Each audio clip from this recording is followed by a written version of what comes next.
Welcome to the Real Estate Espresso Podcast, your morning shot of what's new in the world of real estate investing. I'm your host, Victor Menashe. On today's show, we're talking about the struggle of being an entrepreneur. Some days are just plain difficult. It's a little like being on the football field when you lose yardage. It can feel like the goalposts have moved.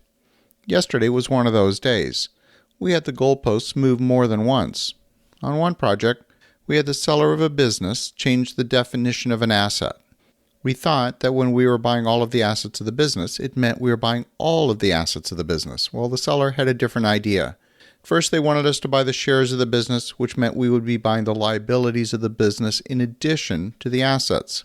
They eventually agreed to an asset purchase, but then considered the cash deposits paid by customers against future purchases to belong to the seller. And somehow that cash was no longer associated with the fulfillment of that future business. We were unable to convince the seller that these deposits belonged to the business, and ultimately, we had to walk away from that deal.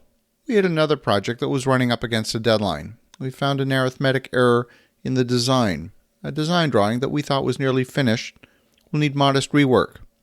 We thought we were on the 1 yard line when in fact we're a bit further away. It means the team will have to work even harder today to correct the error. It will result in a reduction in income compared with what we thought, but then that number wasn't real. It was merely a mirage, an artifact of the arithmetic error.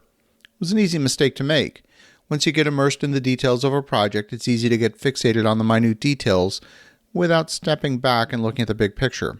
The error was one of those big picture errors with overarching consequences for the project. I don't want to overstate it.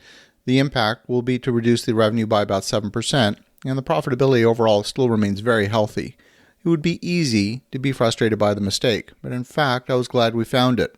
It was better that we found it as part of our internal review process rather than having an application to the city denied. Finally, we had a funding partner pull back from a project yesterday. We had to cancel a purchase contract in order to make sure we didn't risk the earnest money deposit. Several months of work were being put at risk of being fully lost. Perhaps we'll be able to get the project back on track, get it back under contract, and push it forward, but at the moment, the project's on hold.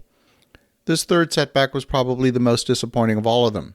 This is a project that checks all the boxes in terms of metrics. It wasn't perfect. There were some items that were starting to feel forced by the tight schedule. It's easy to get discouraged when setbacks occur. But as I took inventory of my own emotional state at the end of the day, surprisingly, I was not upset. I came to the conclusion that what happened has nothing to do with me. Those setbacks in a project don't reflect on me personally. I wasn't happy about the situations, but I wasn't really upset either. I found that my energy and focus remained consistent throughout the day despite the setbacks. Each setback was met with immediate acceptance of the reality. The decisions that resulted from each of those setbacks were obvious. There was no angst, no worry about the future, just simple logical decision-making. I have to tell you, that wasn't always the case for me. There was a time when I was younger, I would have grieved a setback. I would have experienced a sense of loss, but today I don't. I was glad we made the decision to cancel the business purchase. It enabled us to focus more. I feel richer for the experience of having underwritten the purchase of the business without having made the investment. We still learned a great deal about our own due diligence process, where our process was strong and where it had room for improvement. I feel like we're stronger as a business as a result of the experience. Our systems are stronger. We will approach future opportunities like this with a greater confidence. As I spoke with my team members, there was a real recognition that the journey we're on is truly the best part of the experience. Setbacks are part of the process. We're truly having an amazing time, even when the ball takes an unlucky bounce. In truth, we have far more than enough outstanding projects to keep us busy for as far as the eye can see. It's easy to focus on the negative. We have dozens of things that happen the way we would want them to. It's those negative items that are glaring.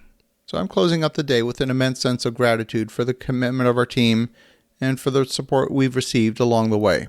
As you think about that, ask yourself, what are you grateful for? Have an awesome rest of your day. Go make some great things happen.